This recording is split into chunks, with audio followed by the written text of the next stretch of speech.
بسم اللہ الرحمن الرحیم۔ السلام علیکم۔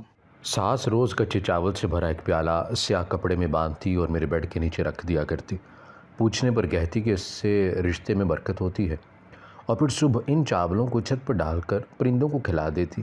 لیکن جیسے جیسے یہ عمل ہوتا جا رہا تھا، میرے میکے میں سے ایک ایک کر کے فرد مرتے جا رہے تھے۔ جب ایک رات میں نے غصے سے وہ چاول کی پوٹلی کھول کر دیکھی تو جان نکل گئی۔ اس کے اندر موجود چیز سانس تک روک گئی اور فوراً وہ پوٹلی لے جا کر ساس کے پلنگ کے نیچے رکھ دی۔ صبح آنکھ کھلی اور ساس کے کمرے سے شور کی آواز آئی۔ وہاں گئی تو سر آسمان پر ٹوٹ پڑا کہ میرے گھر کے سارے مرحوم۔ میرا نام اسما ہے، میں سرگودا کی رہنے والی ہوں۔ ہم روز اپنی زندگی کے بارے میں بہت کچھ سوچتے ہیں، بہت سے خواب، بہت سے پلان بناتے ہیں، پر کبھی کبھی ویسا نہیں ہوتا جیسا ہم چاہتے ہیں۔ خاص کر میرے ساتھ کبھی ویسا نہیں ہوا جیسا میں نے سوچا تھا۔ کچھ لوگ اپنی زندگی اپنی مرضی سے جیتے ہیں اور کچھ اپنے آپ کو وقت کے حوالے کر دیتے ہیں۔ پھر دھوپ ہو یا چھاؤں، آندھی ہو، وہ بس کٹ پتلی بن کر رہ جاتے ہیں، میری طرح۔ کیونکہ میں نے بھی اپنے اندر کو مار کر اپنی خوشیوں، خواہشات، خوابوں کی قربانی دے کر اپنے بھائی کی جان بچائی تھی۔ بہت سے لوگ کہتے ہیں کہ عورت کا دل بہت چھوٹا ہوتا ہے، پر وہ یہ بات نہیں جانتے کہ عورت کا ظرف بہت بڑا ہوتا ہے، تبھی تو وہ قربانی دے جاتی ہیں۔ قربانی دینا آسان نہیں ہوتا، یہ عورت ہی ہوتی ہے جو قربانی دیتی ہے، مگر پھر بھی لوگ اسے کمتر سمجھتے ہیں۔ اگر اس وقت میں اپنی قربانی نہ دیتی تو میرا بھائی آج زندہ نہ ہوتا، میرا اکلوتا بھائی۔ بھائیوں کے لیے بہنیں تو جان وار دیا کرتی ہیں، میں نے بھی وار دی تھی۔ ہم 4 بہنیں تھیں، میرا ایک بھائی تھا۔ میں سب سے چھوٹی تھی، مجھ سے بڑا میرا بھائی تھا۔ جب بھائی کے بعد میں پیدا ہوئی تب سب کو لگا کرتا تھا کہ اب بھی بیٹا پیدا ہوگا، پر میں پیدا ہو گئی۔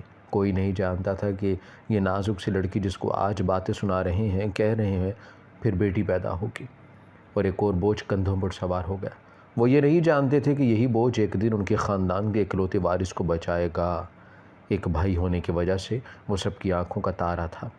دادا، دادی، ابا، اماں سب پلکوں پر بٹھا کے رکھتے۔ ہمارے معاشرے میں آج بھی لڑکوں کو لڑکیوں پر اہمیت دی جاتی ہے۔ ماں باپ فرق کر جاتے ہیں اپنے ہی بچوں میں، اور وہ فرق ہمیشہ کے لیے دلوں میں پیدا ہو جاتا ہے۔ جب میں پیدا ہوئی مجھے میری آپا ہی اٹھاتی رہی، سنبھالتی رہی۔ اماں نے تو گویا مجھے پیدا کر کے احسان ہی کیا تھا مجھ پر۔ ہم کھاتے پیتے لوگ تھے، پر سب کچھ بھائی کے لیے تھا۔ بیٹیوں سے چھپا کر بیٹے کو دے دیا جاتا۔ میں چھوٹی تھی، روتی تھی جب بھائی اچھے اچھے کھلونے سے کھیل رہا ہوتا یا کچھ کھا رہا ہوتا۔ میرے لیے کچھ بھی نہیں تھا۔ میری آپا کی چھوٹی عمر میں شادی کر دی گئی، نہ وہ اسکول جا سکی، نہ اپنا بچپن گزار سکی۔ اماں نے سارے گھر کی ذمہ داری اسی پر ڈالی ہوئی تھی۔ اب اس سے دگنی عمر کے شخص کے ساتھ اس کی شادی کر دی گئی۔ دادی کی خاص طور پر ضد تھی، ایسا گھرانہ پھر کہاں ملنا؟ لڑکی 17 سال کی ہے تو کیا ہوا، 1-2 بچوں کے بعد شوہر کے برابر ہو جائے گی۔ جہیز بھی نہیں دینا پڑنا تھا۔ آپا بیاہ کر چلے گئیں، اس کے منہ سے ایک بار بھی نہیں نکلا، اماں مجھے بھی شادی نہیں کرنی۔ ہمارے خاندان میں آج بھی لڑکیوں سے ان کی مرضی نہیں پوچھی جاتی، ان کو بیاہ دیا گیا۔ آپا اپنے گھر خوش نہیں تھے، ان کے چہرے سے خوشی نہیں پھوٹا کرتی تھی۔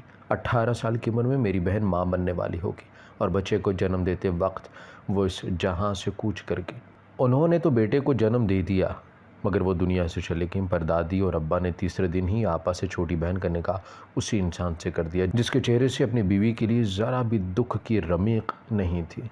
ہمیشہ لڑکی کو آگے کر دیتے تھے، لڑکیوں کو بھیڑ بکری سمجھاتا۔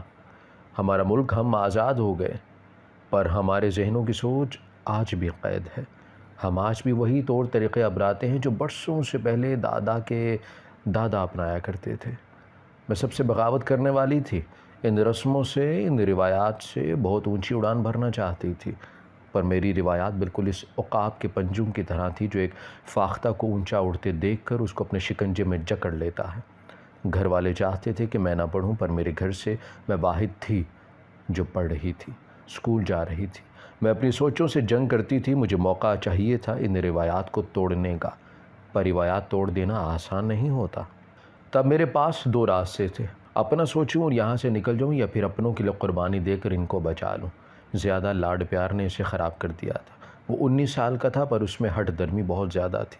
وہ اپنی مرضی سے گھر آتا، ابا کو دیکھ دیکھ کر ویسے ہی ہمیں آوازیں دیتا۔ عزت نام کی چیز کیا ہوتی ہے؟ میرا بھائی ناواقف تھا اس سے۔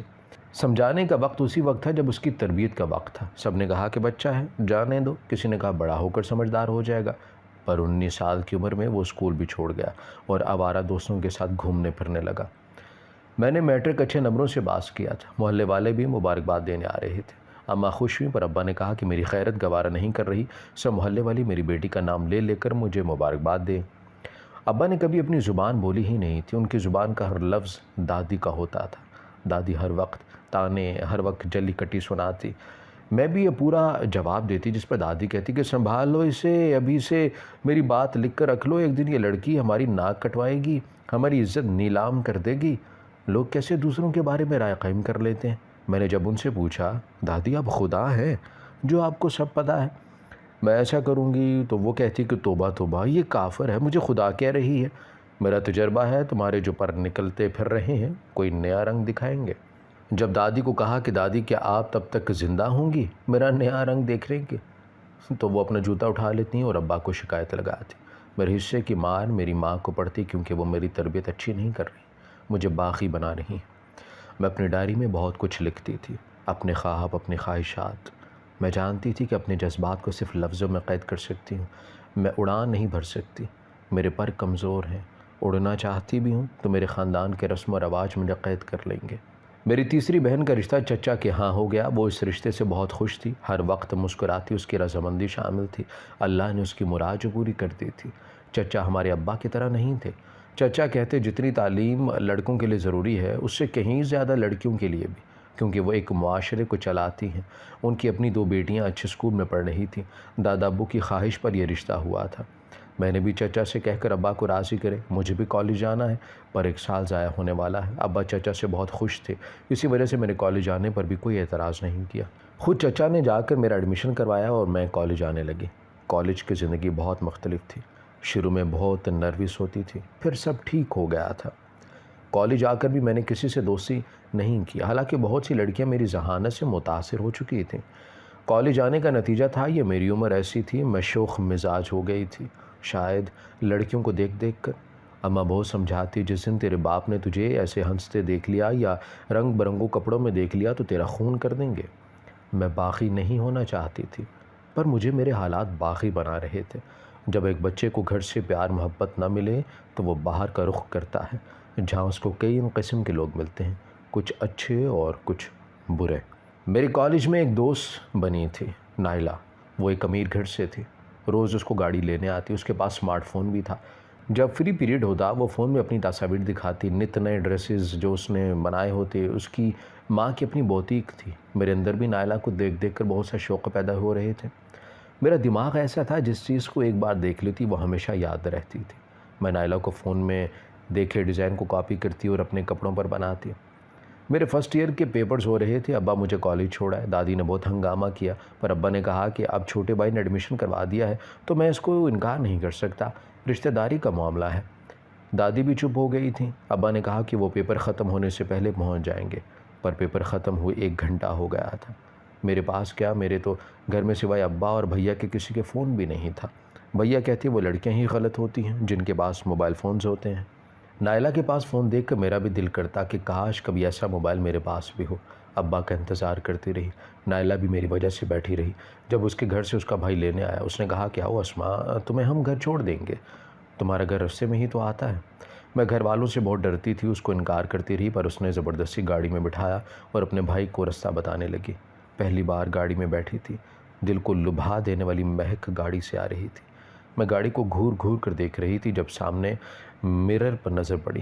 نائلہ کا بھائی مجھے دیکھ رہا تھا، اس کا چہرہ دیکھنے کی ہمت نہیں ہوئی، بس اس کی آنکھیں نظر آئیں اور میں نے اپنا سر جھکا لیا۔ مجھے شرمندگی سی محسوس ہوئی، میں نے خود کو چادر میں چھپایا ہوا تھا اور چہرہ بھی۔ مجھے اب ڈر محسوس ہو رہا تھا اور بار بار نظریں نائلہ کے بھائی کی طرف اٹھ رہی تھیں، اس کی شخصیت ہی ایسی تھی۔ رستے میں گاڑی روک لی، نائلہ کا بھائی آئس کریم لے آیا، کہنے لگا کہ اتنی گرمی ہے تم دونوں کو بھوک بھی لگی ہوگی، لو کھا لو۔ میں نے سختی سے منع کر دیا، نائلہ نے منہ بنا لیا۔ اصل میں چہرے سے چادر ہٹانا نہیں چاہتی تھی، ڈر کے مارے پہلے میرے پسینے چھوٹ رہے تھے، خوف بڑھتا جا رہا تھا اگر کسی نے مجھے دیکھ لیا تو کیا ہوگا۔ میں نے نائلہ سے کہا کہ ہمارے محلے سے تھوڑا دور مجھے اتار دینا، وہ میرے گھر کے حالات سے واقف تھی۔ میں تیز قدم اٹھا کر گھر جا رہی تھی، میری دھڑکن بڑھتی جا رہی تھی۔ پتہ نہیں کیا بنے گا۔ ابا نے پوچھا تو کیا جواب دوں گی؟ جب گھر پہنچی تو بہن نے بتایا کہ ابا کا ایکسیڈنٹ ہو گیا تھا، وہ ہاسپٹل ہیں، بھائی اور اماں وہیں گئے ہیں۔ میں نے اللہ کا شکر ادا کیا کہ میری جان تو بچ گئی۔ میری آپا اچھی تھی، انہوں نے پوچھا کہ تم کیسے آئی ہو کالج سے؟ پہلے میں گھبرا گئی، پھر کہا کہ میں رکشے پر آئی ہوں۔ اس نے کہا کہ خیال سے، ابا کہتے ہیں کہ حالات بہت خراب ہیں شہر کے، اگر ابا کو پتہ چل گیا تو بہت ماریں گے۔ میں نے لمبی تان لی اور بنا جواب دیے سو گئی۔ بار بار خیالوں میں نائلہ کے بھائی کی آنکھیں نظر آنے لگی۔ میں گھبرانے لگی تھی اپنے آپ سے بھی۔ ابا کی ٹانگ پر چوٹ آئی تھی، میں کس کے ساتھ آئی کس کو خیال نہیں رہا۔ ایگزام ختم ہو چکے تھے۔ نائلہ نے کہا کہ اسما میرا بھائی تمہیں پسند کرنے لگا ہے، تم سے شادی کرنا چاہتا ہے، ہم تمہارے گھر آنا چاہتے ہیں۔ میں حیران بنی اسے سن رہی تھی۔ اسے میرا کندھا ہلایا۔ میں نے اسے کہا کہ میں نے سنا نہیں، کیا کہا تم نے؟ اس نے پھر سے اپنی بات دہرائی تھی۔ وہ شاید مذاق کر رہی تھی، میں اس کی بات ٹال گئی، پر اس نے کہا کہ اپنے گھر کا ایڈریس دو، ہم تمہارے گھر آنا چاہتے ہیں۔ کئی دن انتظار کرتی رہی پر نائلہ کے گھر سے کوئی نہیں آیا تھا، پر ہمارے گھر ایک قیامت آ گئی تھی۔ میرے بھائی نے کسی لڑکی کا قتل کر دیا تھا۔ بھائی کسی لڑکی کو پسند کرتا تھا، پر اس لڑکی نے بھائی کے منہ پر تھپڑ مار دیا۔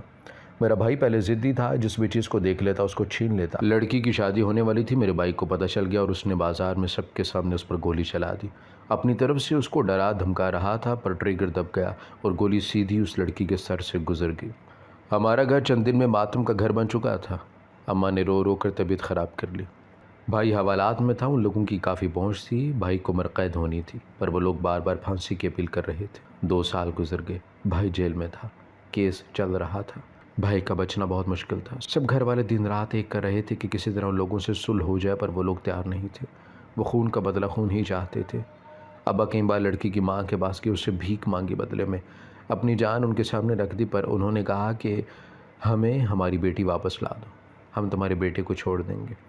ابا اب بے بس نظر آتے، بیٹے کے صدمے نے اب ان کو نڈھال کر دیا تھا۔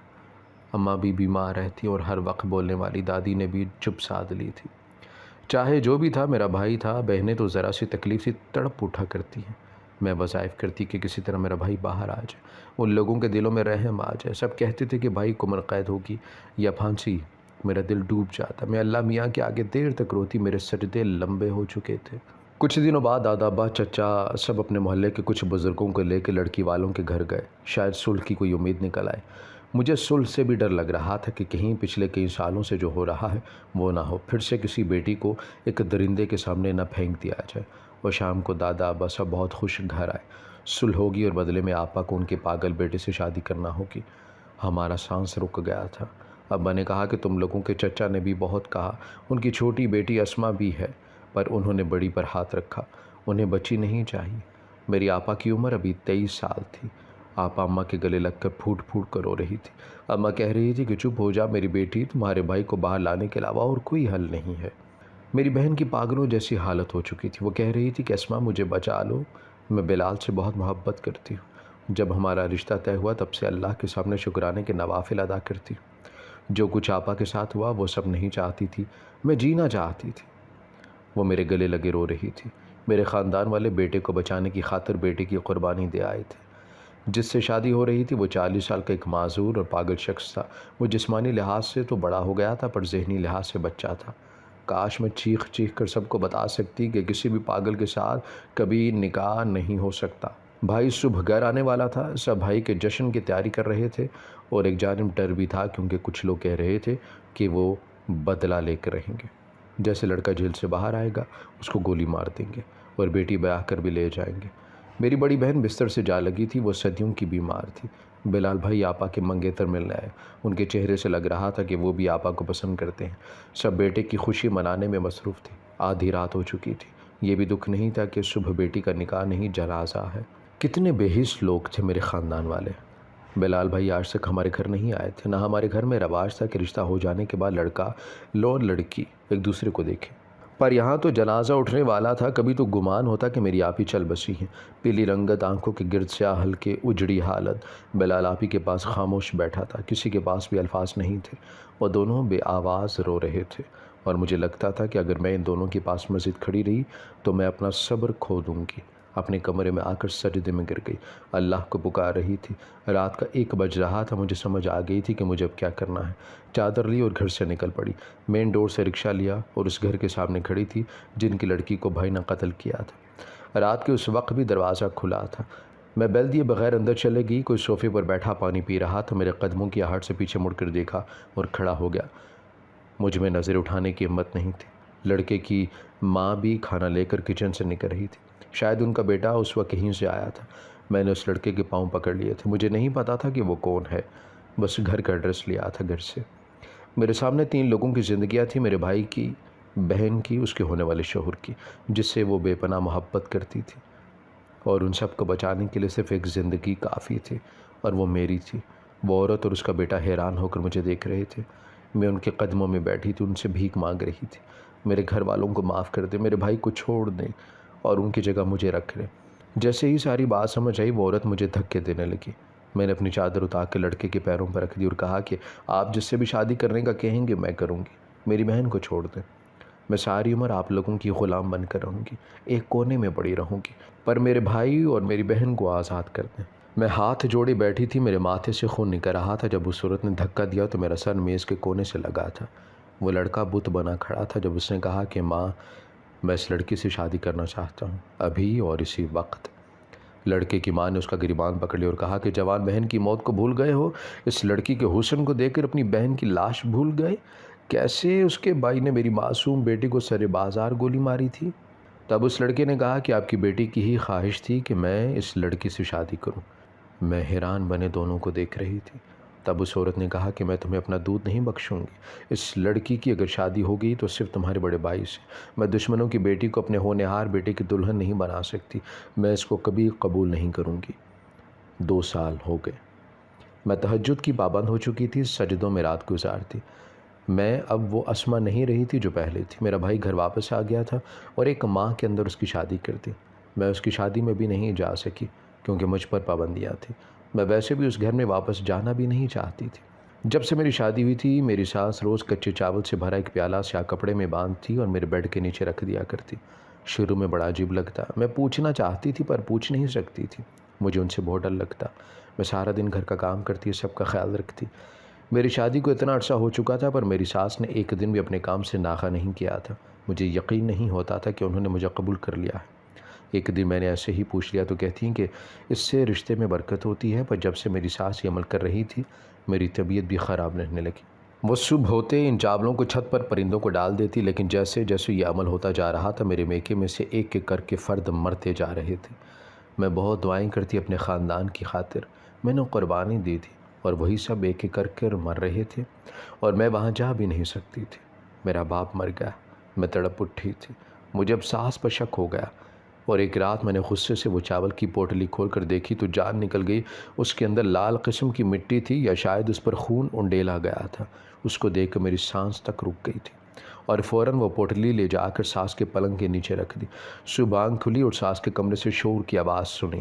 وہاں گئی تو سر آسمان پر ٹوٹ پڑا کہ میری ساس پاگل ہو چکی تھی، انہیں کا جادو ان پر الٹ ہو گیا تھا۔ اس رات اگر ایسا نہ کرتی تو نہ جانے آج صبح میرے میکے سے کس کا جنازہ نکلتا۔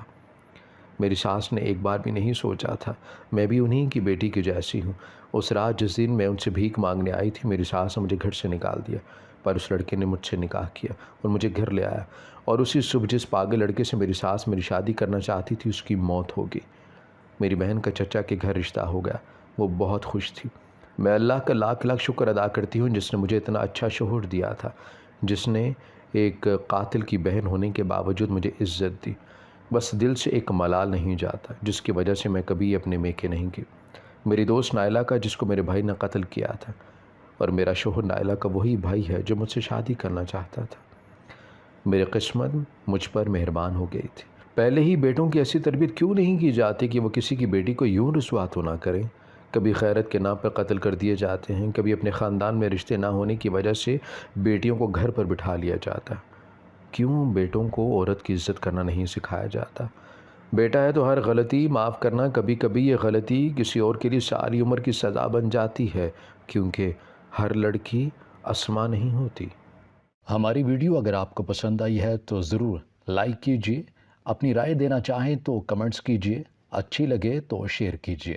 اس کے ساتھ ساتھ اگر آپ نے ہمارا چینل سبسکرائب نہیں کیا تو ضرور کیجیے اور بیل آئیکن پر لازمی کلک کیجیے تاکہ ہماری ہر آنے والی ویڈیو آپ تک بر وقت پہنچ سکے۔